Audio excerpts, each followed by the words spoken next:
보여주면서 자기의 분석 과정을 증명해낼 수 있다는 거죠. 프로그램을 사용하면. 실제로 이거는 그냥 연구는 아니고 제가 이제 워크숍 하면서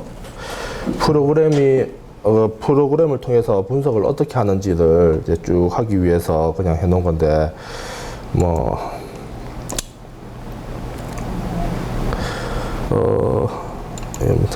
여기 보면 이게 뭔가 하면 마땅히 할 게 없어가지고 마틴 루터 킹 거기 연설 문제 않습니까? 나는 꿈이 있습니다. 그거 분석했는 건데, 이렇게 쭉 하면은 이 분석이 쭉 코드가 쭉 부여돼 있고, 요 밑에 보면은 제가 지정한 코드들, 그리고 이 코드를 통해서 코딩 구조에 가면은 여기 보면 내가 이 코드를 통해서 어떻게 범주를 도출했는지 이것들을 일목요연하게 볼 수 있단 말이죠.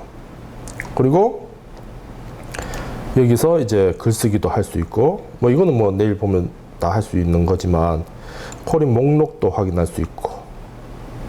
자, 이렇게 코드의 구조를 보여주면은 이제 뭐가 되는가 하면 되는 거죠. 아, 얘가 그냥 소설 썼는 게 아니구나. 얘가 이렇게 개념을 뽑아내고, 이 코드가 개념이지 않습니까? 이런 개념들을 통해서 이런 범주들을 뽑아냈구나.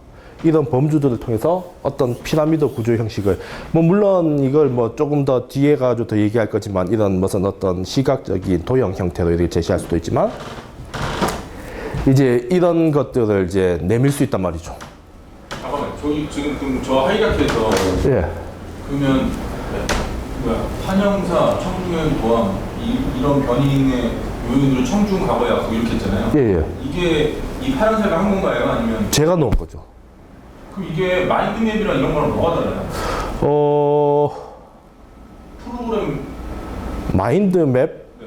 마인드맵의 어떤 부분을 말씀하시는 거죠? 그러니까 예를 들어서 제가 보기에는 지금 이 하이라키 이게 마인드맵 구조 똑같아 보여가지고. 마인드맵은 중간에서 이제 뻗어나가는 거잖아요. 아니 그거에 내가 근데 이제 그냥 마인드맵은 어떻게 이제 뻗어나가는 거다면, 질적 분석은 거꾸로 가는 거죠. 거꾸로 가가지고 중간으로 가는 거예요. 그러니까 겉으로 마인드맵하고 겉으로 보면 똑같죠. 예를 들면 왜 그걸 마인드맵이라고 봐야 되나? 가운데 주제를 두고 그 주제를 가지고 이제 세분화돼 가지고 이제 뻗어 나가는 거. 그게 마인드맵을 그리는 방식이라 하면, 그거는 확산적으로 어떤 생각을 만들어 가는 거고, 이 트리 구조는 이 뒤에서부터 올라가는 거예요. 개념을 찾고, 그 개념을 포괄해 줄 수 있는 범주를 찾고, 그 범주들 연결해 가지고 하나의 큰 의미 구조를 만들어 주는.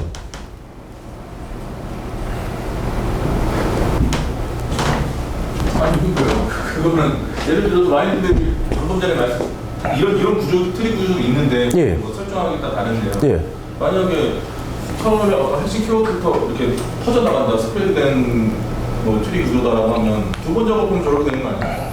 뭐가 다르죠? 무슨 말씀이신지. 아니 그 구조 자체가 예. 얘는 전체 퍼져 있는 거를 하나로 이렇게 엮어나가는 예. 보고 마인드맵은 그 반대라고 말씀하시는 거예요. 예. 그럼 만약에 이 구조가 예를 들어서 내가 쓰는 논문의 실전 연구 방법에 있어서의 신뢰성을 높인다. 예. 사람들에게 보여줬을 때, 내가 소설 쓴 게 아니라 이러이러한 체계적인 방향을 했다고 예. 하는 거를 실제 시각적인 자료로서 보여주기 위해 하는 거라면 예. 마인드맵으로 두 번 작업하면 되는 거 아닌가요? 이거 굳이 사용해야 되는지.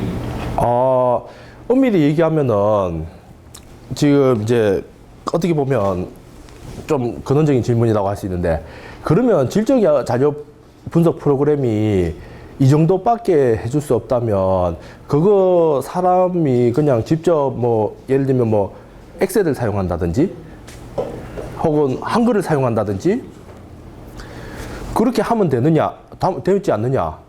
네, 맞습니다. 왜냐? 실제로 질적 자료 분석 프로그램이 나오기 전에는 엑셀이나 이런 걸 통해서도 저 작업을 많이 했어요. 실제로 거기 워드 같은 표를 사용해 가지고 한다든가, 표에도 왜 정렬 기준이라는 게 있잖아요. 정렬이라는 게 있지 않습니까? 그리고 엑셀에도 왜 글자 가지고 이제 실제로 외국 논문 같은 데 보면은 엑셀 프로그램을 이용해 가지고 자료 분석을 했다라는 이런 프로그램도 많아요. 실제로 그러니까 아까도 제가 누누이 말씀드리는 건데 이 프로그램이 할 수 있는 거는 오프 더 레코드까지 얘기하면 정확하게 말하면 이건 질적 자료 분석 프로그램이 아니에요. 자료 정리 프로그램이에요. 그러니까 내가 수기를 써서 했던 거를 그냥 컴퓨터로 하는 거죠. 그런 거죠. 예, 예. 저도 이제 지금 이제 처음 봤는데 제가 이제 석사 논문을 할 때 예. 솔직히 엑셀로 이렇게 예. 이렇게 예. 트리 구조로 예. 해가지고 예. 이제 그걸 했거든요. 예, 예. 근데 그거 하고 뭐 백피게 똑같습니다. 결국은 실제로 질적 자료 분석이라는 거는 솔직히 컴퓨터나 프로그램이 대신해 줄 수 있는 부분이 실제로 없어요. 없고, 그러니까 거기 제가 이때까지 방법론 특히 이제 프로그램 거기 이제 파랑새 워크숍을 이렇게 하면은 솔직히 이 반응 저는 많이 겪었습니다. 뭔가 하면은 분석 프로그램이라 하니까 뭐를 생각하는가 하시는가 하면 SPSS 같은 그런 프로그램을 생각해 버리시는 거예요. 내가 여기 자료를 이제 촥 예를 들면 자료를 이제 쫙 넣으면 엔터를 치면은 뚜뚜뚜뚜 그게 아니거든요. 그래가지고 아까 말씀드리지 않습니까? 이 파일 여기도 이제 파일을 올리는 식으로 돼 있는데 파일을 올리면 이제 저장을 했는데 왜 결과가 안 나와? 실제로 그게 아니에요. 만약에 그런 프로그램이 있다면 솔직히 그 연구는 더 이상 질적 연구라고 할 수가 없죠. 어떻게 보면 그런 프로그램이 만약에 존재한다면 그게 질적 자료 분석이라고 할 수가 없습니다. 인공지능 만약에 이걸 해가지고 인공지능을 만들어가지고 이걸 그 프로그램 만드시잖아요. 그러면 그때는 이제 뭐가 되는가 하면 이제 그거는 더 이상은 질적 연구가 아니게 되는 거예요. 관점이 똑같으니까. 만약에 인공지능을 통해서 한다면 SPSS나 뭐가 다르겠습니까? 통계적 프로그램, 자료를 넣고 결과를 산출한다는 거만. 하여간 보통 이제 흔히 이제 좀 많은 희망을 희망이나 얘기하기 좀 그렇지만 이 프로그램에 많이 기대를 하시는데 실제로 또 많이 또 실망하시고 가시는 부분이 이 부분이 있어요. 이렇게 하시는 거 코딩을 하고 뭐 이렇게 한 건조했는데 그럼 결과물은 어떻게 나오는 거예요? 결과물은 이 자체가 결과입니다. 이게 예, 예. 그러니까 이 나레이션된 그 텍스트를 갖다 가지고 코딩해주면 검조해서 이렇게 좀 구분해 준다. 구분해 주는 게 아니고 내가 이거 소분류, 중분류, 대분류 뭐 이렇게 좀 구분. 이것도 제가 했는 거예요, 제가. 그 중에 이제 워딩 중에 지금 뭐 워드 같으면은 뭐 청중 이러면 청중의 고함 이러면 그 숫자를 세서 하는 건데 여기는 제가 쳐놓은 거예요, 다. 자동으로 청중의 고함이라는 것을 세기의 칼날도 내가 바꾸는 거고 예. 여기 있는 거 다른 데 옮겨도 돼요. 여기 넣고 싶으면 여기 넣어도 돼요. 여기 들어갔네요. 이게 여기도. 말씀하셨던 것처럼 연구자에 따라서 결과 없이 다 다르게 되는 거예요. 그렇죠. 그래서 질적 연구 아닙니까? 만약에 이런 프로그램이 존재해가지고 그렇게 되면은 솔직히 동일 프로그램에 동일 자료를 넣으면 누가 넣든지 간에 다 똑같이 결론이 나오면은 솔직히 그건 양적 연구거든요. 그러니까 선생님들이 이제 어떻게 보면 그게 그 앞에 김현춘 교수님께서 얘기하셨던 선생님들이 만약에 질적 연구를 하시려고 하면 선생님들 내에서 패러다임의 전환이 있어야 돼요. 양적 연구와 다른 어떤 것을 받아들이고 인정하는 실제 보통 그게 제일 힘듭니다. 그게 제일 힘들어요. 뭐가 제일 힘든가 하면 보세요. 이거는 되게 기술적인 부분. 시간과 노력이 자기의 시간과 땀을 믹서기로 가다 놓으면 이 결과는 나옵니다. 그런데 이걸 할 수 있기 위해서는 뭐가 필요한가 하면 내 자신이 질적 연구에 대한 개념이 확실히 서 있고 그 패러다임에 따라서 내가 생각할 수 있어야 돼요.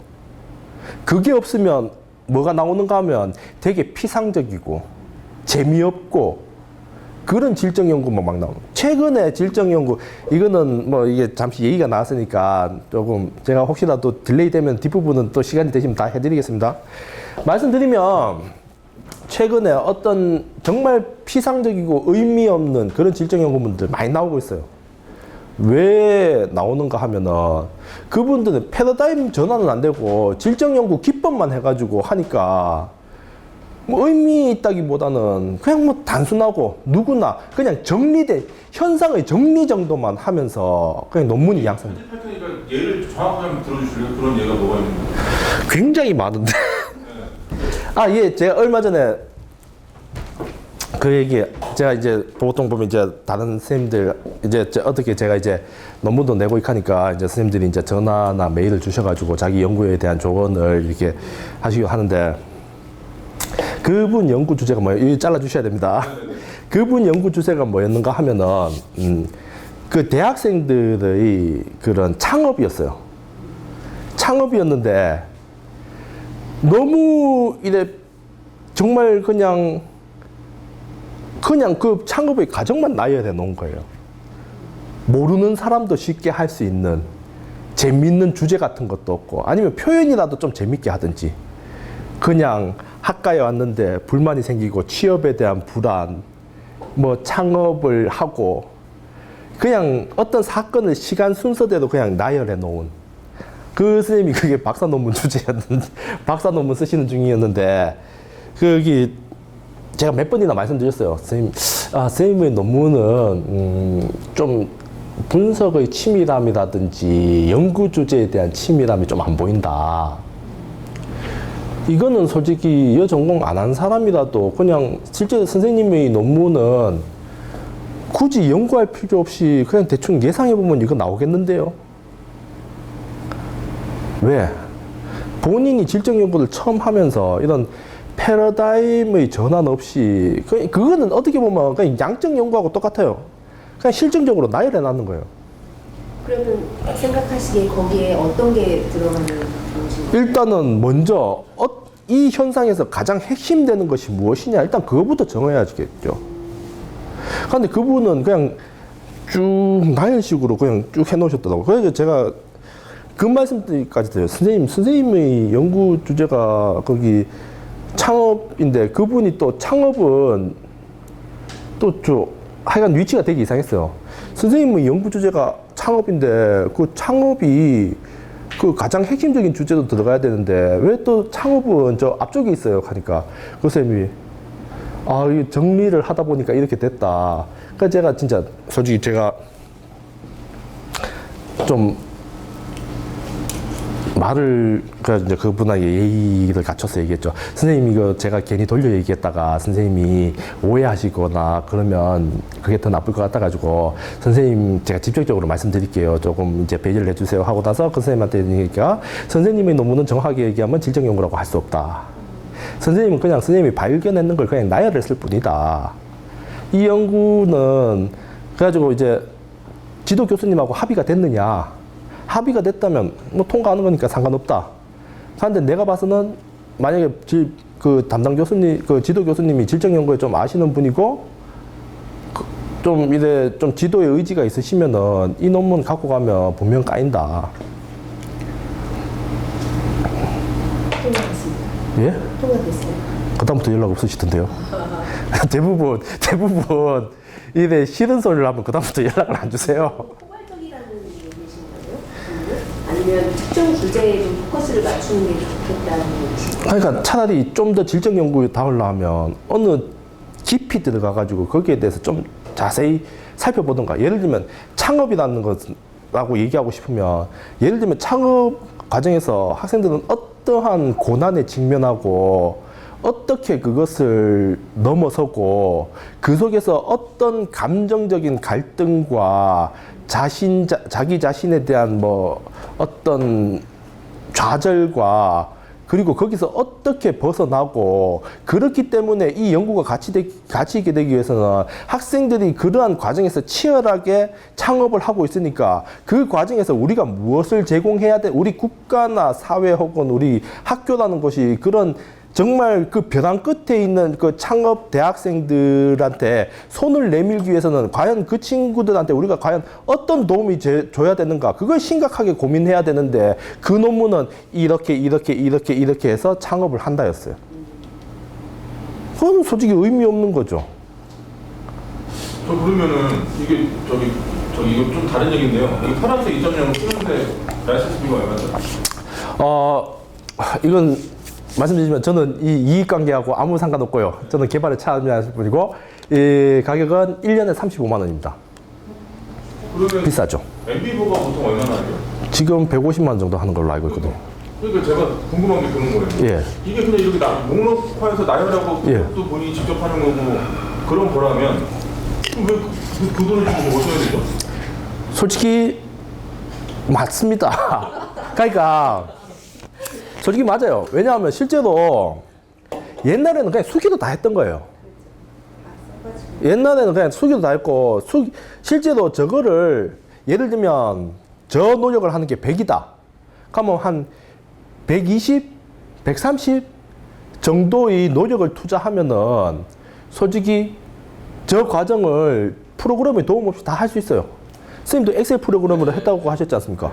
엑셀 프로그램으로 다 해가지고 전사해가지고 그 코드 목록 옆에 딱 놓고 거기 엑셀 그 칸 만들어가지고 그 인터뷰 자료 떠다 붙이고 이렇게 하면은 실제로 요새는 뭐 컴퓨터 전부 다 한 3개, 화면 한 3개 띄워놓고 이쪽에 화면 한 3개 띄워놓고 이쪽에 뭐 자료, 이쪽에 엑셀도 한 2개 정도 펴놓고 여기에 코드 만들고 여기 인터뷰 따가지고 붙이고 코드 생성하고 인터뷰 따가지고 붙이고 이런 식으로 하면은 실제로 할 수 있습니다. 할 수 있는데 저걸 굳이 사용해야 되느냐? 실질적으로 선생님들이 저걸 사용 안 해도 질적 논문 가능하죠. 옛날에도 뭐 저거 없어도 다 썼는데, 솔직히 저는 어떻게 했는가 하면 저는 일일이 이게 다 썼어요. 쓰다 보니까 어떤 일이 생기는가 하면 나중에는 내가 써놓고도 어디 했는지 몰라가지고 그거 찾는 데만 한참 걸리고 있겠는데, 그런 정도는 이런 프로그램을 쓰면 훨씬 좀 편하고, 둘째로 어떻게 보면은 자기 분석 과정에 대한 증거를 설득력 뭔가를 썼다 이래가지고. 그러니까 예를 들면 양적 연구에서는 니 어떻게 이 결과가 나왔어? 회귀 방정식 썼는데요. 이렇게 하면 이거 해결되잖아요. 니 어떻게 이 결과가 나왔어? 여기 이렇게 보여주면 실제로 그렇게 하더라고요. 옛날에 제가 어떤 분한테 얘기 들었는데 자기 박사 과정에서는 되게 양적 연구를 많이 하는 학과였는데 자기 학과에서는 심사할 때 직접 그 앞에서 프로그램도 SPSS 그거 돌려본다 하더라고요. 과연 결과가 그게 나오는 게 맞는지, 니 거짓말 하는 거 아닌지 이런 식으로 해가지고. 그래가지고 이제 그 쌤도 이 과정을 다 이렇게 이걸로 해가지고 심사하는 날 그 심사위원 앞에 가지고 이걸 다 보여줬어요. 이렇게 해가지고 이렇게 됐다고. 이 프로그램 보면서 이제 과정 다 설명하고. 그러니까 어떻게 보면 과연 이거로만 할 수 있느냐? 그건 아니죠. 왜 옛날에 통계 연구도 보면은 옛날에 통계 프로그램 없었잖아요. 통계식 넣어가지고 다 했잖아요. 그러다가 이제 제가 알기로는 그 통계 프로그램이라는 게 이제 컴퓨터 나오고 한 1980년대인가 그때부터 이제 통계를 이제 컴퓨터로 돌리기 시작한 걸로 알고 있는데. 그러면 여기서 색깔의 의미는 연구자가 이제 그 단구조와 인터뷰 질문지에 대충 영역을 좀 정해서 질문을 하잖아요. 그거에 맞게 그냥 연구자가 저 색깔별로 조금 그렇게 넣는 건가요? 예를 들어서 뭐 그 선생님이 그렇게 넣고 싶다 하시면 그렇게 넣습니다. 저 색깔의 의미가 저는 그냥 예뻐 보이는 색깔. 예뻐 보여서 아니요, 그게 아니고 그냥 막 넣었어요, 저는. 왜냐하면 색깔 이게 뭔가 하면 이거는 표시하기 위한 거예요. 뭘 표시하기 위한 건가 하면 내가 이 색깔하고 요거하고 여기 색깔이 다 있잖아요. 이 색깔이 이 색깔. 그냥 눈에 이렇게 코드를. 좋은 코딩을 이쪽 예. 만들어 놓은 개념에 예. 그냥 분류만 예. 저는 쫙 예를 들어서 제가 만약에 뭐 치료자 경험인데 치료자가 어떤 어려움을 호소하고 있는지를 알고 싶다 했을 때 어려운 부분을 뭐 노란색 부분으로 쭉쭉쭉 이렇게 선생님 그렇게 하셔도 되죠. 아 그렇게 해도 돼요? 예, 예. 만약에 선생님께서 한 개 좀 번잡할 수 있지만 어쨌든 여기 보면 다 연구자가 재량껏 이렇게 요 밑에 코드들이 저기고 코드마다 정해진 그게 색깔이 있잖아요. 요 코드가 부여된 텍스트는 위에 쭉 보면 있어요. 제가 지금 이제 요 노란색. 노란색이 예. 의미하는 공통적인 예, 그러니까 제가 노란색 같은 경우에는 다 이 코드를 부여한 거죠. 그러니까 텍스트에서 그 코드를 확인하고 그리고 이제 이렇게 해놓으면 나중에는 뭐도 할 수 있는가 하면 내가 어떤 코드에 참 걸렸는데 저 색깔별로 좀 그러니까 어떤 코드에 어떤 코드에 어떤 텍스트의 자료 안에 어떤 부분들이 이제 코드가 부여됐는지 이것도 볼 수 있고 그러니까 노란색은 노란색끼리 쭉 볼 수 있는 거죠. 그렇죠. 네. 그러니까 실제로 엑셀품이나 뭐 비슷하게 걸렸는데. 그렇죠. 예. 근데 이게 솔직히 저 같은 경우에는 엑셀이나 그런 걸 좀 요령껏 사용하기가 좀 되게 그렇게 능력이 없어가지고 그런데 뭐 과연 이것이 1년에 35만 원 그 정도 가치가 있는가? 거기에 대해서는 제 판단은 다 다를 수 있을 거라고 생각하고 저 같은 경우에는 저는 좀 자본 집약적인 연구를 하기 때문에 솔직히 저는 조금 귀찮은 것보다 돈 쓰는 게 더 좋거든요. 질적 연구를 계속 하시는 분들은 그런 예. 그래가지고 제가 봤을 때 뭐 내일 다음 주에 얘기해 드리겠지만 솔직히 이제 제가 봤을 때는 파랑새 같은 경우에는 학위 논문 쓰실 때 나 아니면 내가 올해는 뭐 소논문을 한 3편 정도 빡세게 쓰겠다. 그런 의지가 있으시면 1년 해가지고 하는 게 낫고 논문 한 편을 쓰기 위해서 파랑새를 소논문 한 편을 쓰기 위해서 뭐 파랑새를 쓴다? 뭐 그것도 뭐 개인 선택일 수도 있고 뭐 그런 부분이 있죠. 근데 MB보는 똑같은 프로그램입니다. 구조가 똑같아요. 왜냐? 파랑새나 MB보나 결국 지금 제가 설명해 주는 이런 자료 분석의 그런 과정을 컴퓨터로 구현해 놓을 수 있게 했는 거거든요. 근데 거기 MB보 혹시 MB보 한번 여러 그 프로그램 사용은 해보셨습니까? 깔아가지고 어떻게 하는지 몰라서 그 되게 복잡하지 않던가요? 되게 복잡하고 솔직히 저희가 아마 MB보가 되게 쓰기 편하고 이랬으면은 아예 만들 생각도 안 했을 거예요. 이 프로그램 참여에 거기 그 고신대 이현철 교수님하고 지금 그분은 지금 장학사 하시는데 오연봉 박사님하고 저하고 이렇게 3명이서 했는데 저희가 이걸 만들기를 기획한 이유도 뭔가 하면 MB보가 사용이 너무 어려워요. 솔직히 옛날에 거기 박종훈 교수님이라고 혹시 아십니까? 지금 부경대 영어 교육관가? 거기 그분이 질적 자료 분석의 혁명이다 해가지고 처음에 구경도 예, 박종훈 교수님. 이거 MB보 챕터 쓰신 분이요? 예, 네. 그분이 거기 제가 알기로는 그때 그 MB보 워크샵도 뭐 이렇게 많이 했던 걸로 알고 있는데 연락 드렸는데 연락이 없더라고요. 예, 이게 이 프로그램 자체가 너무 복잡해요, 사용하기가. 저도 써보면 솔직히 저는 아픈 사연이 있어가지고 MB보를 썼어요.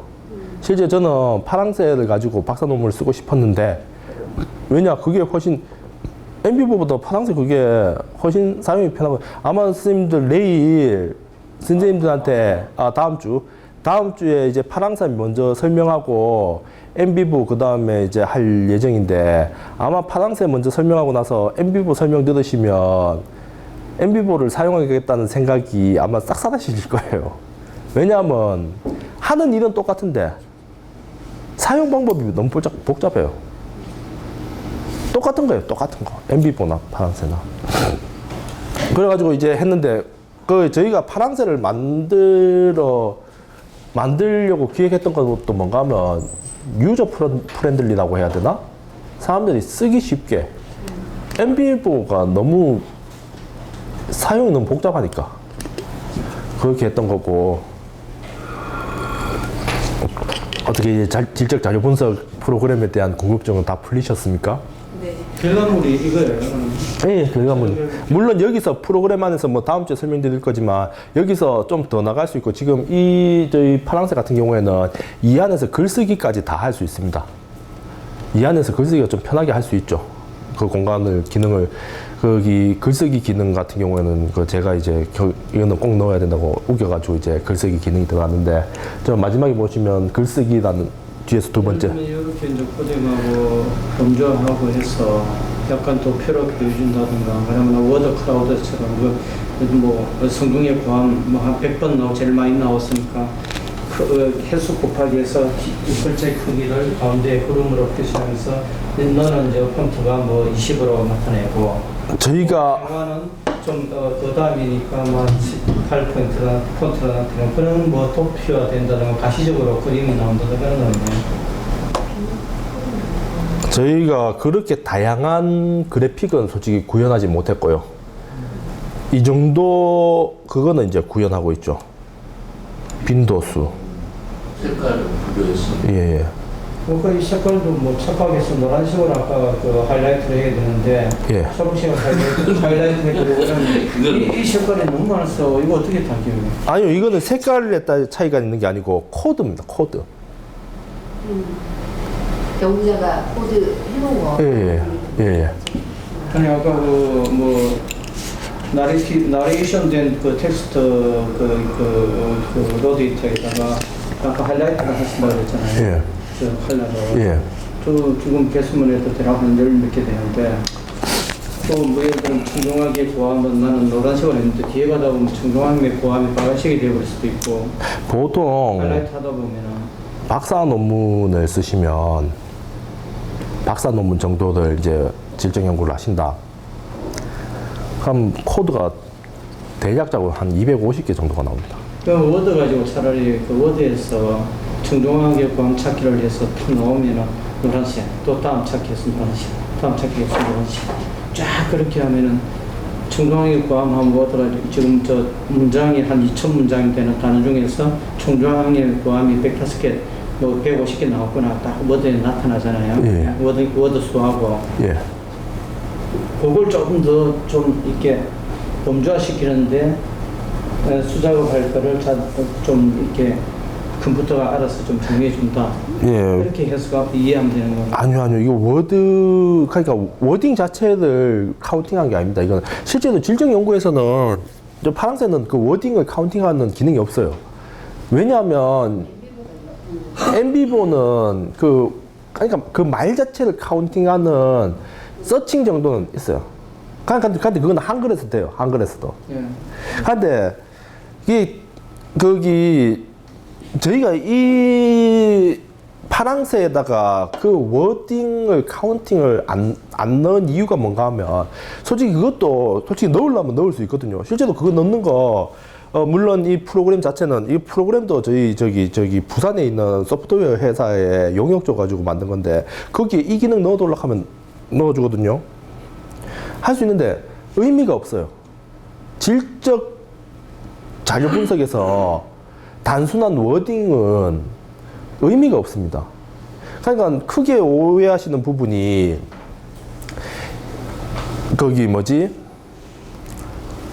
워딩 자체를 카운트하는 것은 그건 양적인 방법이에요. 질적 연구에서는 찾으려고 하는 것은 그 말 자체가 아니고 그 말 속에 표현 속에 들어가 있는 개념이거든요. 개념.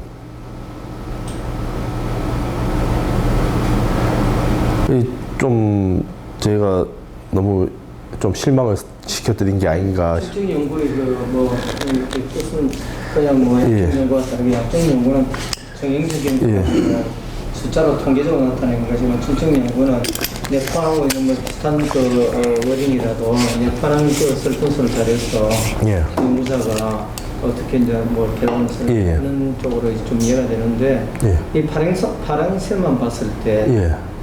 이놈 인공지능도 아닌데 예. 어떻게 그 워딩에 내가 생각하는 것까지도 이놈이 잡아서 이렇게 범죄화시켜주는가. 제가 한 겁니다. 범죄화도 제가 한 거고. 이 기억의 개념 뭐 청중력의 고압 뭐 이런 거 있잖아요. 제가 다 쳐놓은 겁니다. 우리 파랑새가 해준 거는 뭐죠? 여기서 그럼 딱 단도직입적으로 파랑새가 해준 거는 뭐예요? 보기 쉽고 그리고 숫자 2, 3 저런 거는 그것은 있는 예, 그 코딩 연구자가 한 과정을 기록하는 겁니다. 자료 분석은. 과정을 기록해가지고 거기 이제 질적 연구가 이거 일단 선생님들이 궁금해하시는 부분이 좀 있으니까 제가 마저 마무리하고 그러면 넘어갈게요. 질적 연구라는 게 맨 처음에 들어왔을 때 가장 비판받았던 점이 뭔가 하면은 분석이에요, 분석. 양적 연구는 분석이 제대로 됐는지 안 됐는지를 확인할 수 있는 뚜렷한 방법이 있죠. 그럼 자료가 양화됐는 자료. 1이라는 2라는 이런 숫자는 어떤 경우에 봐도 그거지 않습니까? 프로그램도 어떤 경우에 어떤 수치를 넣어도 뭐 특정한 경우에 특정한 수치를 넣으면 항상 특정한 값이 나오지 않습니까? 그런데 질적 연구에서 가장 비판받은 점은 뭔가 하면 네가 어떻게 해서 그 결과를 냈는지 과연 너의 분석이 타당하냐? 예를 들면 이런 거하고 똑같아요.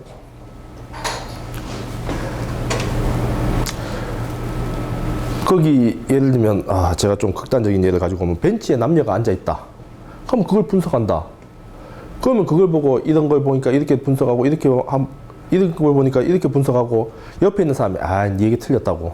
저 둘이 보니까 이런 거 보니까 이렇고 저렇게 보면 저렇고 결국은 한 명은 저 둘은 연인이다. 한 명은 저 둘은 연인이 아니다.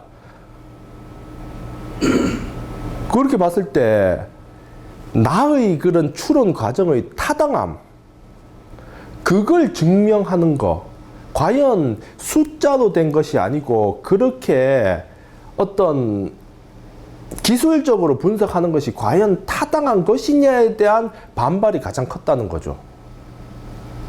거기에 대해서 어떻게 보면 질적 연구가 이 프로그램이라는 것 자체는 이 연구 분석 방법의 이론화라든지 혹은 이런 코딩 분석 프로그램의 등장이라든지 이런 것들은 어떻게 보면 질적 연구가 그런 양적 연구의 공격으로부터 자기 자신을 디펜스하기 위해서 그쪽으로 굉장히 자기 자신을 이론화시켜 간 거죠. 그런데 지금 와서는 또 어떤 일이 벌어지고 있습니까? 그 자체에 대한 비판이 일어나고 있어요. 야, 질적 연구, 너희 양적 연구하고 다른 거라며. 그런데 너희가 지금 하고 있는 게 질적 연구하고 양적 연구하고 다른 게 뭔데? 너희 가면 분석 절차 이렇게 절차화 해놓고 가면 그 분석 절차대로 안 하면 틀린 거가? 그러면은 너희가 양적 연구하고 차이가 없지 않느냐? 그러면 너희가 양적 연구하고 뭐가 다른데? 이런 식으로 지금 이 자체에 대한 비판이 또 올라오고 있어요. 지금 현재 상태는 포스트 퀄리테이티브라 해가지고 이런 부분이 뭐 철학적으로 보면 되게 논쟁이 많은 부분이고 하면 파랑새 이게 과연 이것에 대해서 이 프로그램을 사용하면 믿을 수 있는 결과고 이 프로그램을 사용 안 하면 믿을 수 없는 결과냐. 솔직히 그런 것도 또 할 수 없단 말이죠. 하면 어떤 절차를 잘 따르면은 좋은 결과가 나옵니까? 물론 절차를 잘 따르면은 최악의 결과는 피할 수 있겠죠. 그런데 결과를 잘 따랐다 해가지고 절차를 잘 따랐다 해가지고 과연 훌륭한 연구물이 만들어지나요? 안 만들어집니다. 예를 들면 왜 그 지루가 얘기했잖아요. 민주적인 제도가 민주적인 사회를 보장하지 않는다고. 절차를 엄밀히 지킨 게 훌륭한 결과물을 보증하지 않죠. 오히려 그 분야에서 오랫동안 연구한 그 분야의 전문가, 실천가들이 분석 결과가 없더라도 질적 연구자가 철저하게 분석했는 것보다 훨씬 더 크리티컬하고 훨씬 더 크루얼한 그런 결과를 도출할 수 있다는 거죠. 별다른 직관을 통해서. 예를 들면 선생님들이 무슨 안전과 관련된 현장을 갔다. 선생님들이 주위를 쭉 한번 둘러보면서 느낀 것이 제가 가가지고 하나하나 쓰면서 분석해가면서 어떤 안전진단을 했는 것보다 훨씬 더 정확한 그걸 가지고 올 수 있단 말이죠. 이건 절차입니다, 절차. 최악을 피하기 위한.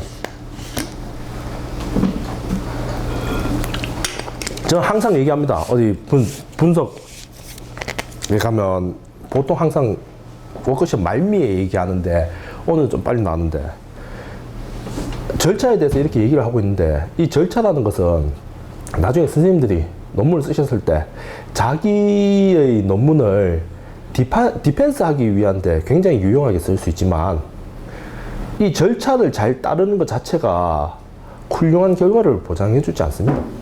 오히려 훨씬 더 훌륭한 결과를 도출하고 싶으시면 좀 더 치밀하게 관찰하고 치밀하게 고민하고 현장에 대한 감각을 익히고 그게 훨씬 더 어떤 현상에 대해서 다가가는데 훨씬 더 좋은 거죠. 선생님 이제 심리 전공 이번에 박사 과정 계십니까?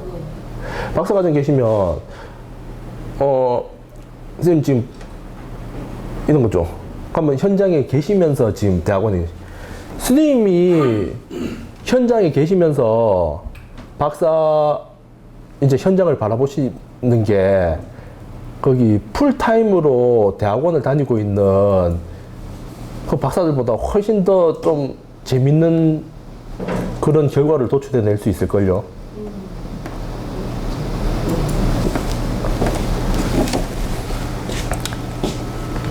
제가 봤을 때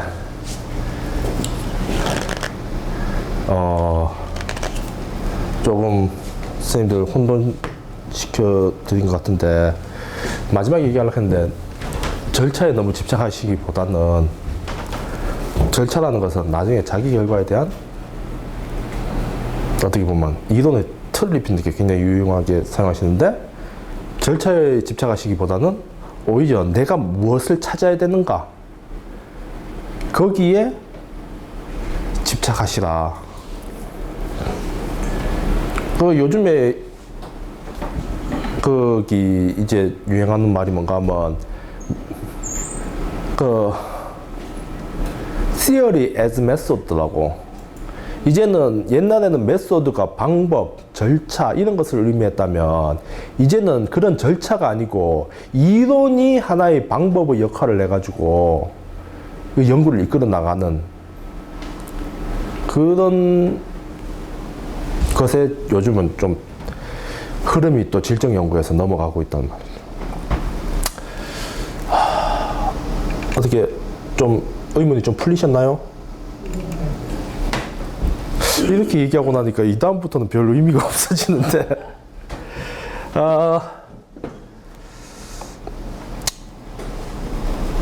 소개해 주시는 분석 절차는 그 예. 연구 방법을 어떤 거를 따르느냐에 따라서 조금씩 다르는 거죠?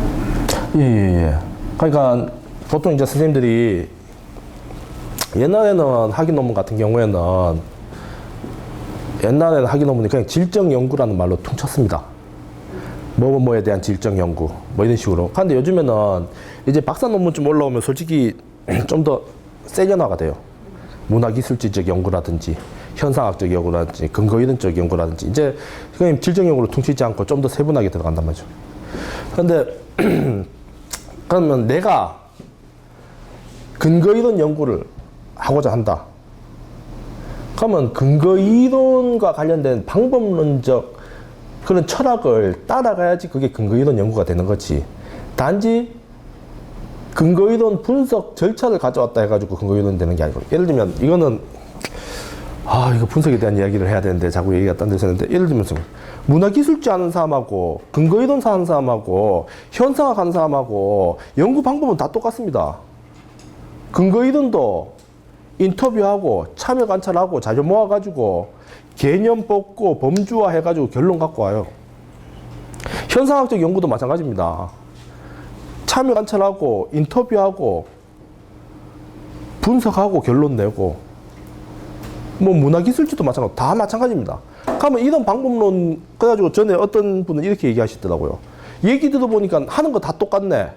그런데 왜 문화기술지라든지 근거 이론이라든지 현상학적 질적 연구라든지 왜 이렇게 따로 이야기를 해가지고 혼란스럽게 만드느냐. 방법은 동일할지라도 방법론에서 차이가 나는 거예요. 그럼 방법론이라는 건 뭐냐? 방법론이라는 것은 단순히 방법을 얘기하는 게 아니고 인식론이라든지 방법론이라든지 존재론 이런 것들이 다 포함돼가지고 결국은 뭐 내가 무엇을 찾으려고 하는가, 그리고 내가 그것을 어떻게 바라보고 있는가, 근거 이론을 연구를 한다. 그러면 내 이 근거 이론 분석을 통해서 내가 무엇을 내가 어떤 결론을 도출하려고 하는가. 근거 이론은 하는 목적이 실제적 수준의 이론을 도출하는 거예요. 뭐 뒤에 그 내용이 있는데, 그러면 그 이론은 무엇이냐? 근거 이론에서 말하는 이론이 무엇이냐? 그것도 또 알아야 되고, 문화기술지 연구를 한다. 그럼 문화기술지 연구를 통해서 내가 찾아야 되는 거는 어떠한 집단이나 공동체가 공유하고 있는 문화적 주제, 이걸 찾아내는 게 목적이에요.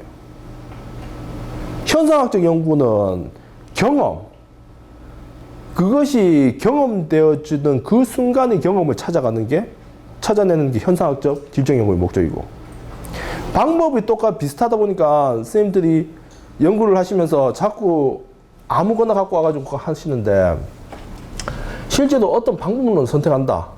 그러면 내가 무엇을 찾으려고 하고, 그리고 그것을 어떻게 바라볼 것인가를 잘 유념을 해가지고 그게 접근해야지, 만약에 그거 없이 단지 방법, 분석 절차라든지 이런 거에 현혹되셔가지고 가시다 보면은 이토저토 안 한 이상한 결과가 나오는 거죠.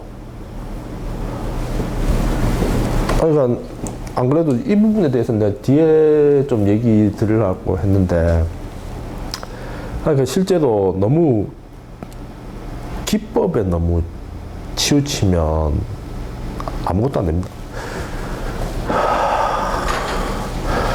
아이고, 중간에 이야기가 딴 데도 좀 새가지고. 어떻게 다 궁금증은 어떻게 해결되셨습니까?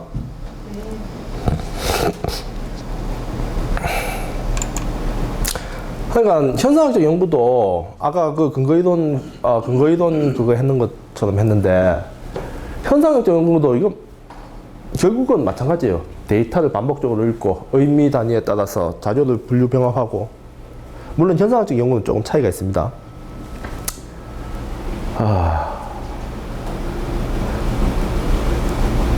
보고 좀 시간이 지난 관계로 조금 빠르게 넘어가도록 하겠습니다. 자, 이건 제 석사학위 논문에 나와 있는 그런 주제들인데, 현상학적 연구에는 주제들 구조하고, 살다냐, 1차 주기 코딩, 2차 주기 코딩, 이동성 김영천의 포괄적 단계, 뭐 이것도 똑같죠. 읽고 분석적 메모 써가면서 코드와 범주 형성하고, 범주 간의 관계 파악하고, 이 최종적 문화적 주제 발견하고, 그죠? 그 6단계까지 해가지고 시각적으로 제시하고. 이거는 이론적인 접근이 있는 건가요? 예? 이거 이동성 김영 전교를 아, 이거는 아무래도 김영천 교수님이 여기에 대해서 분석에 대해서 또 논문을 쓰셨으니까 그 논문도 있고, 지금 거기 질적 자료 분석 거기에 그 분석에 대한 분석 절차에 대한 부분은 이 이동성 김영천 교수님의 이 논문에 좀 더 보강돼 가지고 그 책이 실렸는 거거든요. 아, 그럼 이론적인 접근과 분석은 별개로 가도 된다는 얘기인가요? 예? 예를 들어서 스트라우스와 코비는 뭐 근거 이론 밀수대라고 예. 하잖아요. 그러면 근거 이론에 의한 분석 절차를 이렇게 밟는다 할 수 있는데 예. 제가 근거 이론으로 글을 쓰고자 하는데 이 분석 절차를 써도 되는 거예요? 원칙적으로 얘기하면 해도 되죠. 근데 아마 안 받아들이실걸요, 지도 교수님이요. 네, 이론적인 접근. 왜냐하면 하나의 방법론을 쓰기 위해서는, 자, 저 같은 경우에는 크게 상관없다고 생각해요.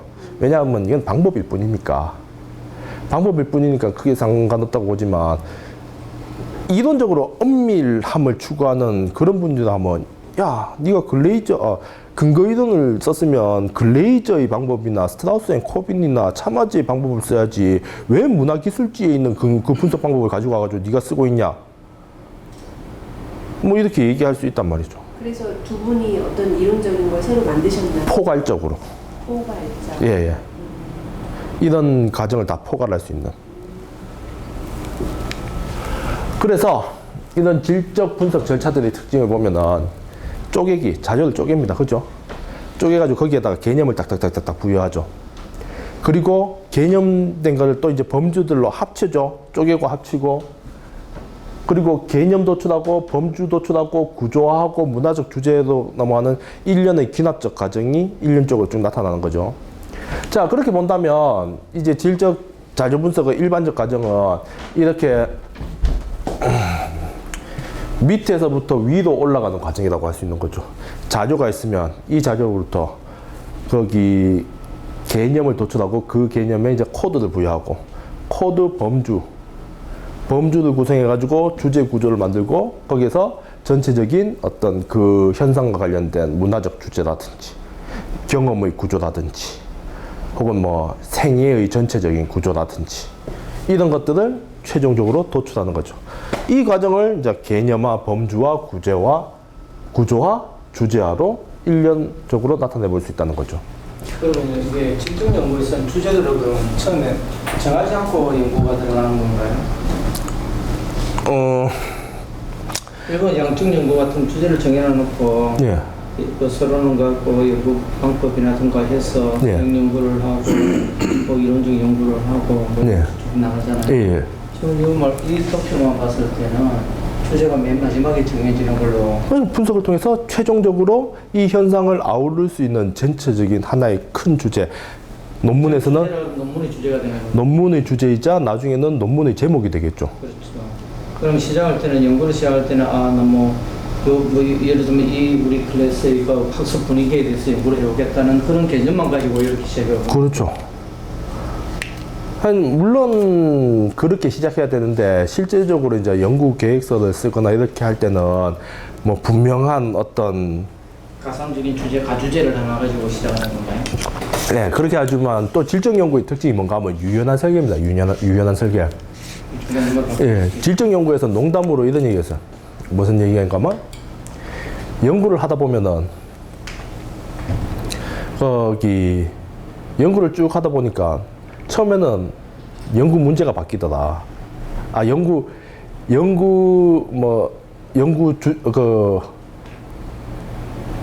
문제가 바뀌더라.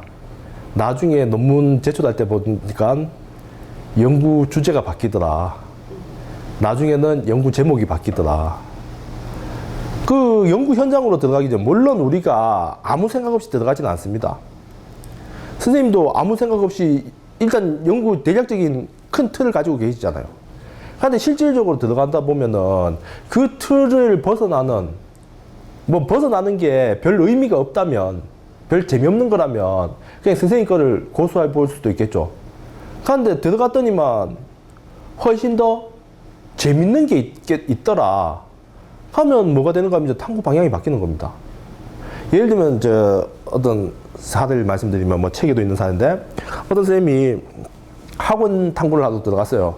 그 쌤이 맨 처음에 들어갔을 때는 왜 들어갔냐면 내가 이 학원의 그런 처참함을 낱낱이 밝혀서 이 학원의 이런 억압으로부터 우리 아이들을 내가 해방하리라 이런 생각을 가지고 학원 연구를 시작해가지고 이제 딱 갔죠. 갔더니만 문제가 뭔가 하면은 이제 처음에는 딱 가지고 들어갔겠죠. 학원에 들어가면 아마 애들이 많은 학습량 때문에 고통받을 거야. 그리고 뭐 잠도 제대로 못 잘 거고 애들 거기서 치열한 경쟁 때문에 옆에 있는 친구하고 막 경쟁자가 돼가지고 막 찬바람이 쌩쌩 불 거고. 들어갔는데 막상 들어갔더니만 애들이 학원에서 너무 잘 지내는 겁니다. 학원 애들하고 더 친하고 학교 애들보다 학원 애들하고 더 친하고 막 애들을 막 억압하고 있을 것 같았던 학원 선생님은 애들 좋아하고 애들하고 잘 지내고 오히려 학원 애들은 학원 선생님 더 좋아하고 그래가지고 그 쌤이 나중에 논문 주제를 바꿨어요. 뭔가 하면은 논문 주제를 거기에 학원에서 이루어지는 유사 가족 관계에 대한 탐구라고. 그러니까 학원 다니는 애들이 자기들의 어떤 가상의 학원이란 집단 안에서 가상의 가족 관계 같은 걸 만들어 가지고 거기서 또 하나의 그런 자기들만의 공동체를 만들어 가지고 살고 있더라. 그처럼 질적 연구는 연구가 진행됨에 따라서 어떻게 될지 모르는 거예요. 예를 들면 제 석사학위 논문도 맨 처음에 제가 석사학위 논문을 왜 썼는가, 제 주제가 뭔가 하면 학교생활기록부 그거 있지 않습니까? 왜냐하면 제가 초임 때 들어가 보니까 학교생활기록부 쓰기가 너무 어려운 거예요. 왜냐하면 뭐 물론 학생에 대한 평가는 제가 내릴 수 있는데 이제 그걸 이제 학생이나 학부모가 봤을 때 그거에 대해서 어떻게 받아들이느냐, 소위 말하는 우스갯소리를 얘기하면 그 아버지를 아버지라 부르지 못하고 그런 것처럼 문제 학생을 문제 학생이라 부르지 못하고 말썽장이를 말썽장이로 부르지 못하고, 그러니까 너무 그 평가를 기록하는 과정이 저한테 너무 고통스러운 거야. 내가 왜 이렇게 평가 쓰는 게 고통스러울까? 그래가지고 그때 저희 반 애가 10명 정도였는데 그 10명 거기 학교생활 기록부 그거 작성하는데 한 2주가 넘게 걸렸어요. 진짜 썼다가 고치고. 그래가지고 맨 처음에 저는 이게 학부모들의 그런 압박이나 이런 것 때문에 내가 이렇게 못 쓰지 뭐 이런 생각을 가지고 들어갔는데, 실제로 막상 들어갔더니만 탐구해보니까 실제로 학교생활 기록부 작성이 그렇게 힘든 이유가 교사들이 학교생활 기록부에 대한 개념이 다 다르더라고요. 어떤 사람들은 학교생활 기록부를 있는 그대로의 사실을 쓰는 거라고 생각하는데, 교사들마다 생각하고 있는 사실의 개념이 다 달라요. 예를 들면 이런 거죠. 애가 100번을 이제 쓰레기를 줍다가 한 번을 쓰레기를 안 주웠다. 그렇다면 걔는 쓰레기를 안 줍는 아이인 것인가, 쓰레기를 잘 줍는 아이인 것인가, 뭐를 진실이라고 할 수 있는가, 뭐 그런 것들.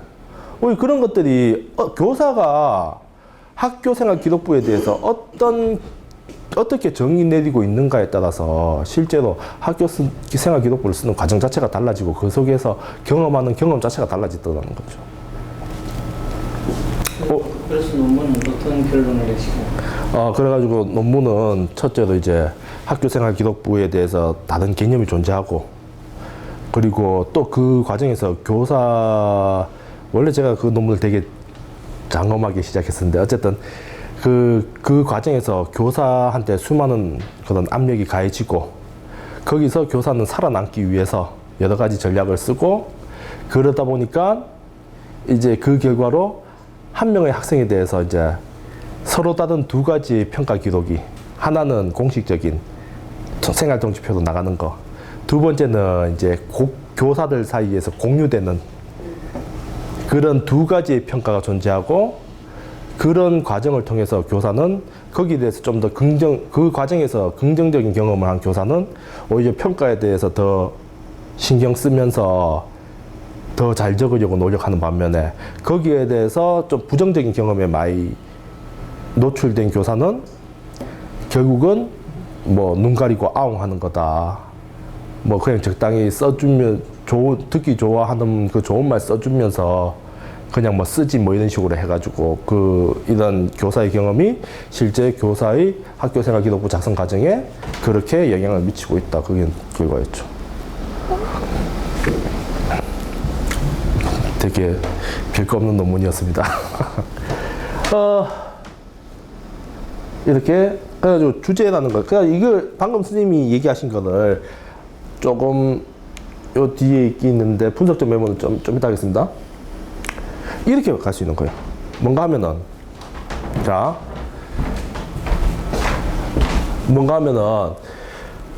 코드를 도출하고 범주를 찾고 주제를 이 과정이 결국은 글쓰기의 과정인 거예요. 글쓰기의 과정. 주제는 뭐가 되겠습니까? 최종적인 주제. 제목이 되겠죠. 그 논문의 제목. 그리고 이 주제 구조를 구성하고 있는 범주와 코드들이 있잖아요.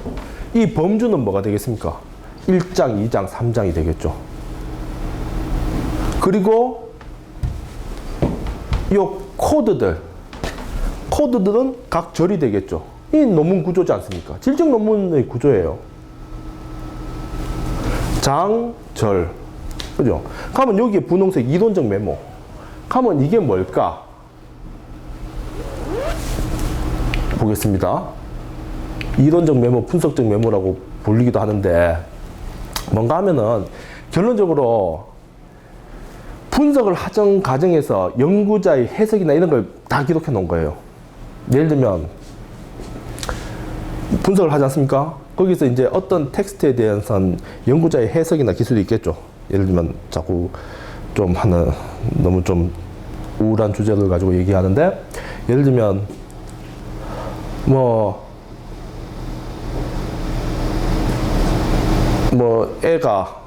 애가 선생님 때문에 학교 가기가 싫어요 라고 얘기했다. 그러면 거기에 단순히 그 말을 두고 예를 들면 거기에다가 어떤 개념을 부여할 수 있겠지만 거기에 대해서 이제 연구자가 이제 해석해 볼 수 있겠죠. 과연 선생님 때문에 학교 가기 싫다는 것이 무슨 의미일까? 그럼 선생님이 싫다는 것일까? 아니면 그 선생님이 가지고 있는 교육 철학이나 이런 게 싫다는 얘기가 어떤 그런 내용들이 쭉 기술이 들어갈 수 있지 않습니까? 그죠? 예를 들면 우리 학교 애들은 학원 안 가도 다 공부를 잘해요. 거기에 대해서 교사는 학원 안 가도 공부를 잘한다고 얘기했는데 이 학교 주변에는 학원이 너무 많이 있고 학교 앞에도 맨날 학원차가 서 있고 과연 그렇다면 교사가 말하는 학원을 안 다닌다는 것은 무엇을 의미할까? 이런 식으로 이제 교사의 그런 연구자의 분석이나 이런 것들이 기록되죠. 그걸 다 기록해 놓는 거예요.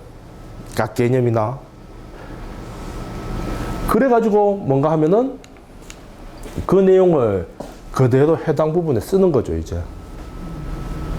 실제로 분석이 제대로 되면은 글은 금방 씁니다.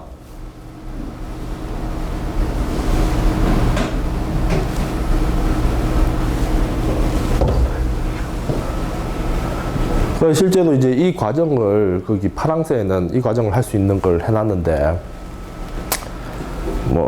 쭉 쓸 수 있죠. 이게 질적 연구 방법의 전체적인 과정이다.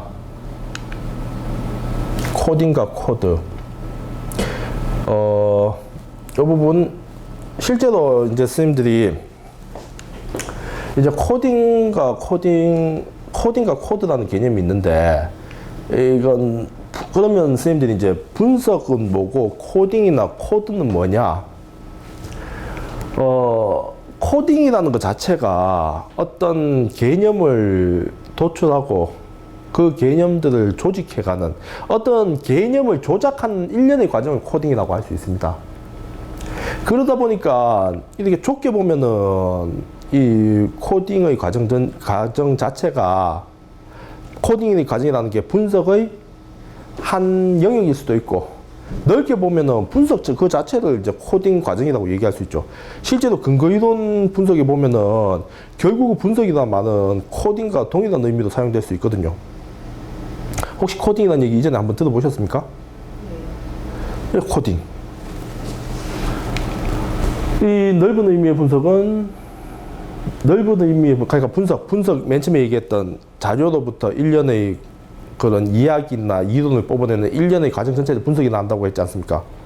이 분석을 이렇게 넓게 보면은 이 코딩이라는 것은 이 분석의 한 영역에 들어가는 거겠지만, 이 좀 좁게 보면은 이 분석 과정 자체가 결국 코딩의 과정이다. 그러면 코딩의 유형은 앞에 이 부분은 앞쪽에 다 충분히 설명이 되어 있기 때문에 좀 빠르게 넘어가겠습니다.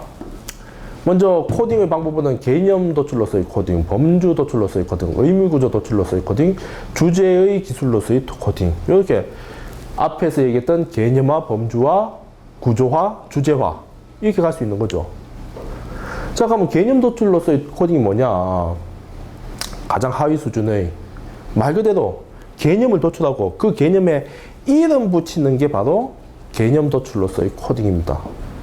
뭐냐? 왜 김춘수인가요? 시인이죠.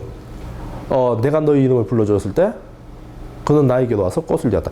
이 현상, 이 자료 안에는 현상이 있고 그 현상 안에는 수많은 개념들이 있습니다. 그죠? 그런데 이제는 그 개념들을 우리가 분석을 통해, 이런 말은 조금 직접적일지 모르겠지만, 우리가 결국 하고자 하는 것은 이 자료 안에 혹은 현상 안에 있는 어떤 개념들을 조작하고 싶은 거예요. 그죠? 그러면 조작하기 위해서는 뭘 해야 됩니까? 이름을 붙여야 됩니다. 그래야지 그걸 조작할 수 있죠. 묶을 수도 있고, 뗄 수도 있고, 일로 보낼 수도 있고, 절로 보낼 수도 있고. 그걸 하려고 하면 그냥 아무것도 없는 그냥 흐트러진 상태에서는 아무것도 안 돼요. 개념이란 이름으로, 코드라는 것으로 통해서 그 개념에 이름을 부여해줘야지 그때부터 그것에 대한 조작이 가능하다는 거죠. 물이 이제 한가득 있어요. 물을 어떻게 조작하고 싶어요? 그 조작하려고 하면 어떻게 해야 됩니까? 한 그릇 떠야 되잖아요. 떠야지 그 안에 있는 의미가 이 그릇이라는 이런 이름 안에 담기는 거잖아요. 그때부터 이 물을 일로 옮길 수도 있고 절로 옮길 수도 있고 이게 가능해지지 않습니까? 즉 어떤 개념에다가 이름을 붙여주는 과정이 코드, 개념 도출로서의 코딩입니다. 그러면 이런 것들, 아까 저 시범 보여줬는 그런 것들 있잖아요. 옆에 옛날에는 이 작업들을 다 손으로 했어요. 저도 석사 논문 쓸 때까지 이거 손으로 했어요. 손으로. 워드에다가 이쪽에 자료가 있고 여기에다가 개념들 다 적어주고. 그러면 이 코드라는 것은 어디서 오느냐? 그러니까 이 코드, 이런 질문도 많이 했어요. 그러면 그 코드는 내 마음대로 해도 돼요? 아니면 어디서 갖고 와야 돼요? 둘 다 맞습니다. 실제로 연구자가 만들어내는 코드가 있는가 하면 어디서 갖고 오는 코드들도 있습니다. 보겠습니다. 자료 기반 코드, 말 그대로 자료 자체 내에서 연구자가 만들어내는 코드들. 그러면 이거는 뭡니까? 연구가 시작하기 전에는 없었겠죠. 분석의 과정에서 연구자들이 만들어내는 코드겠죠. 이거 오픈 코딩이라고 합니다. 연구자의 성찰을 통해서 뽑아내는 코드들. 분석 이전에는 없었죠. 코딩하기 전에는 없었던 코드들입니다. 분석 과정에서 생산되고 변형되죠. 둘째로 자료 기반 코드들. 이래가지고 뭐 소화에 대한 믿음, 식이요법, 중국 문화, 너무 많네. 이런 것들 뭡니까? 연구자가 만들어내는 코드라는 거죠. 연구 주제 기반 코드. 자, 연구 주제 기반 코드는 뭔가 하면은 이 연구 주제와 관련돼 가지고 어떤 그 연구 주제와 관련된 코드들을 몇 개 가지고 시작할 수 있겠죠. 예를 들면 내가 학생의 학습이라는 너무 큰데 학습이라는 그런 연구 주제를 가지고 연구를 시작했다. 그러면 예습, 복습, 수업 이 정도 코드들은 가지고 시작할 수 있잖아요. 그렇죠. 공부 안 하는 이유, 공부 못 하는 이유, 공부 잘하는 이유 이런 코드들 있지 않습니까? 예를 들면 금연에 대해서 이제 분석을 한다, 연구를 한다. 그러면 금연을 성공 못하는 이유라든지, 혹은 금연을 방해하는 습관이라든지 이런 코드들은 연구 주제와 관련된 거니까 뭡니까? 기본적으로 가지고 시작할 수 있죠. 거기 뭔가 하면 우리가 뭐 우주를 한 번도 안 갔다 왔지만 우주에 대해서 연구한다 하면은 대충 하늘에 달과 별 정도는 있다는 걸로 시작을 하지 않습니까? 가설 기반. 내가 가설을 검증하기 위해 질적 연구에서 가설 검증도 할 수 있습니다. 이 가설을 기반해서 코드를 가지고 온다. 그러면 가설로부터 코드를 가지고 올 수 있는 거죠. 뭐 이런 것들. 그리고 이론적 배경. 그러니까 이론적 배경에서 하는 코드 대표적 양적 연구에서도 이거 하지 않습니까? 양적 연구에서 거기 뭡니까? 거기 개념들 간의 관련성을 확인하잖아요. 그죠? 그럼 그 개념들을 다 어디서 오는 겁니까? 선행하는 이론에서 오는 거 아닙니까? 그럼 어떻게 보면 선행하는 양적 연구에서 거기 선행 이론에 대한 분석을 통해서 어떤 개념들을 이끌어낸다면 질적 연구에서도 선행하는 이론들에 대한 분석을 통해서 이미 존재하고 있는 개념들에 대한 목록을 가지고 시작할 수 있다는 거죠. 이것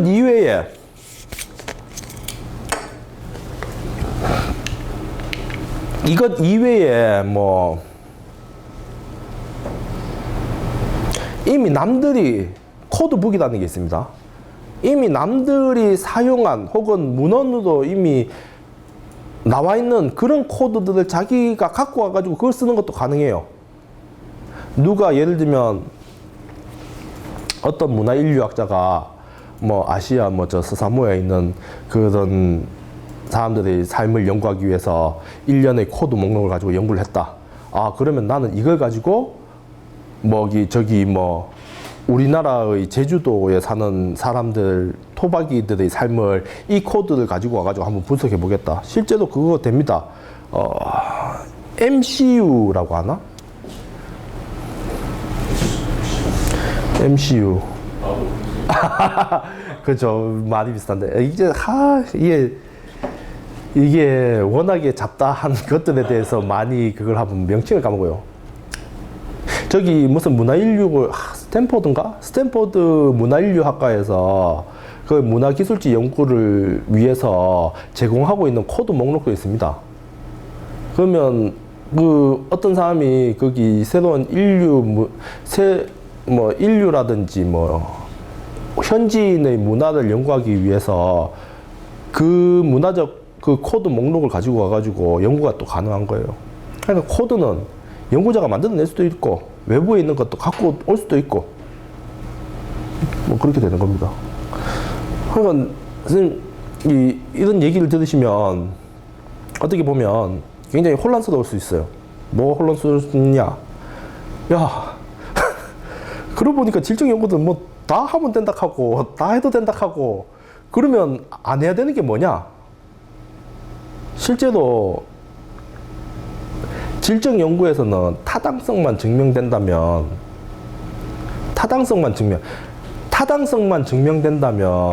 실제로 다양한 연구 방법이나 이런 것들이 다 도입될 수 있습니다. 중요한 것은 자기의 심사위원들을 타당성으로 설득해야 되는 거죠. 그러다 보니까 어떻게 보면 질적 연구에서는 양적 연구보다 이론이 더 중요한 겁니다. 왜? 어줍잖은 죄송합니다. 어줍잖은 자기 생각으로 교수님들을 설득하려고 하면 안 되죠. 설득하려고 하면 어떻게 해야 되느냐? 글레이저가 그렇게 얘기했습니다, 교수님. 스트라우스의 이론을 보면 그래도 된다고 나와 있습니다, 교수님. 차마저는 그렇게 얘기 안 하던데요. 자기의 논리에 이론이라는 옷을 입혀야지 좀 디펜스가 가능하다.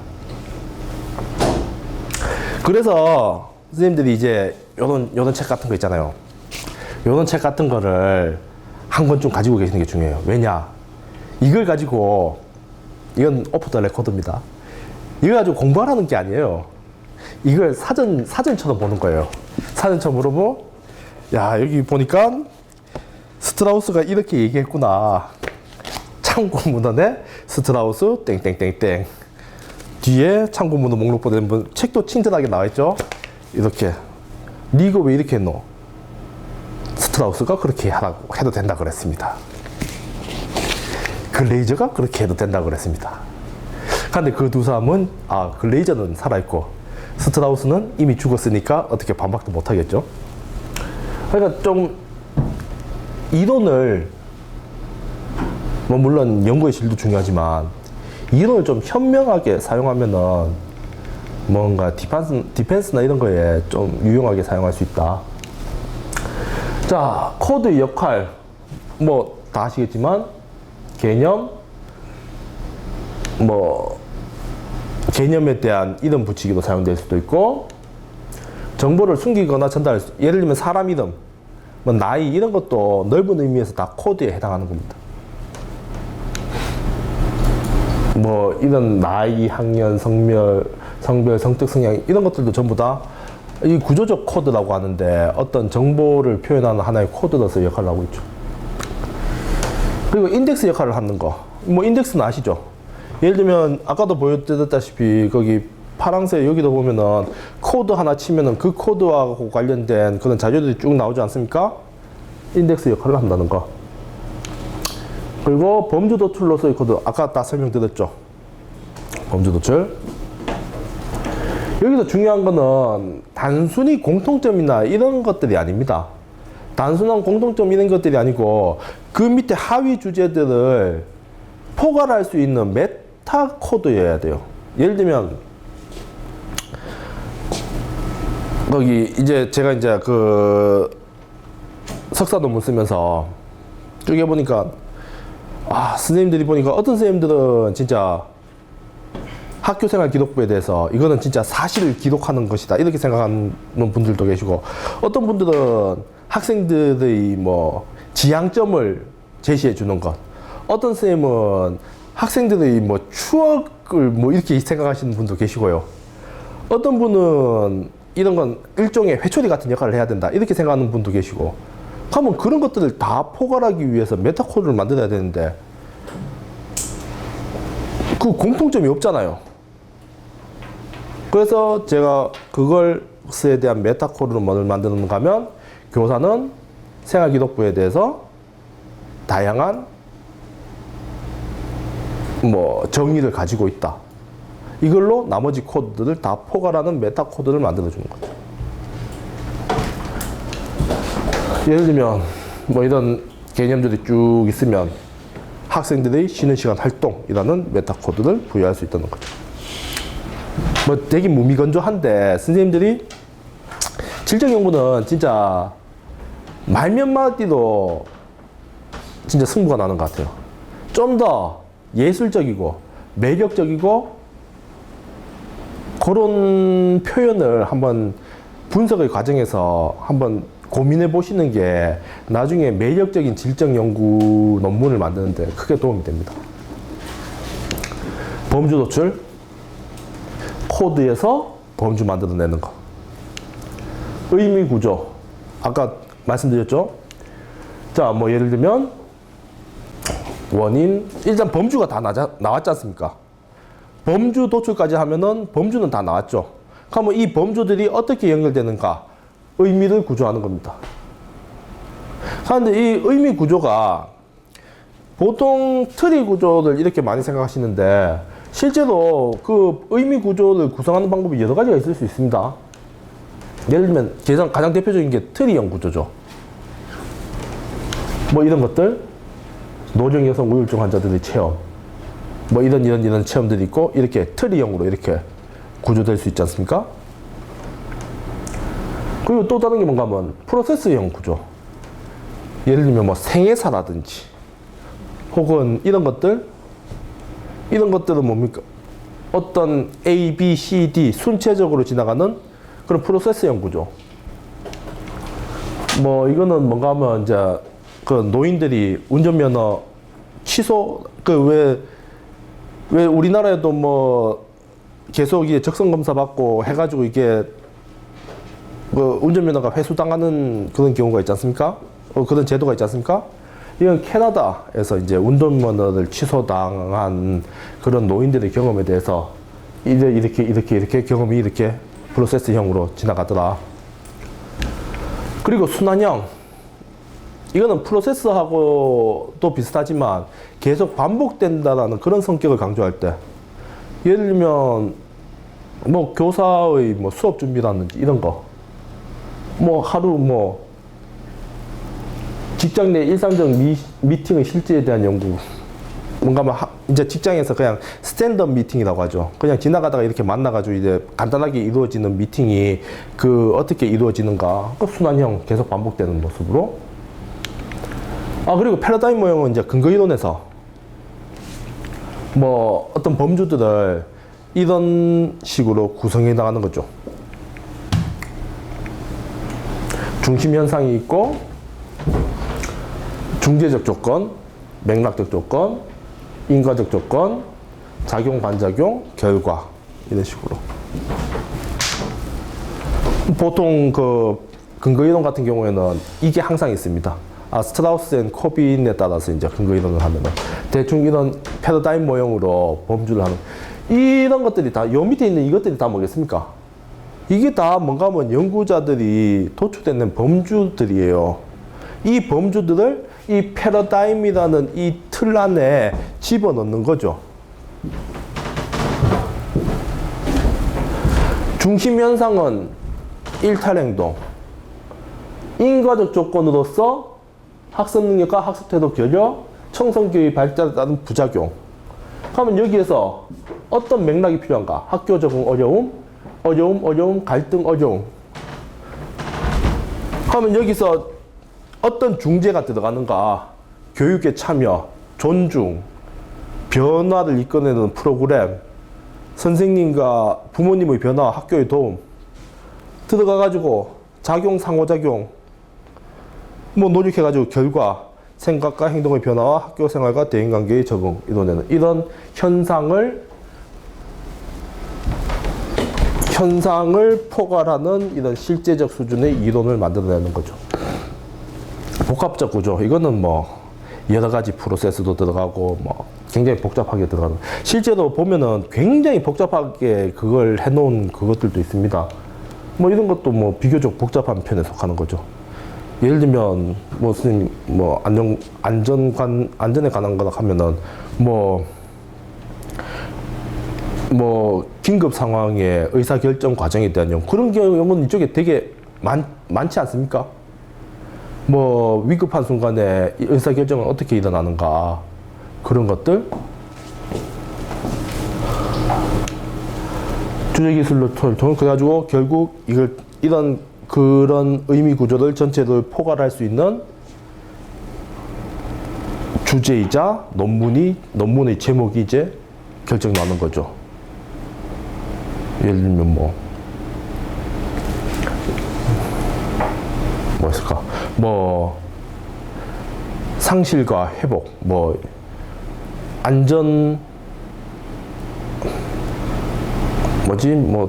뭐가 있을까요? 안전과 관련해 가지고 뭐 참혹한 사고로부터 상실과 회복에 대한 근거 이론적 연구라든지 그런 것들. 결국 그 어떤 연구해 봤더니 어떤 사고로 인해서 상실이 발생하고, 하지만 모두가 노력해가지고 그 상실을 극복해내더라.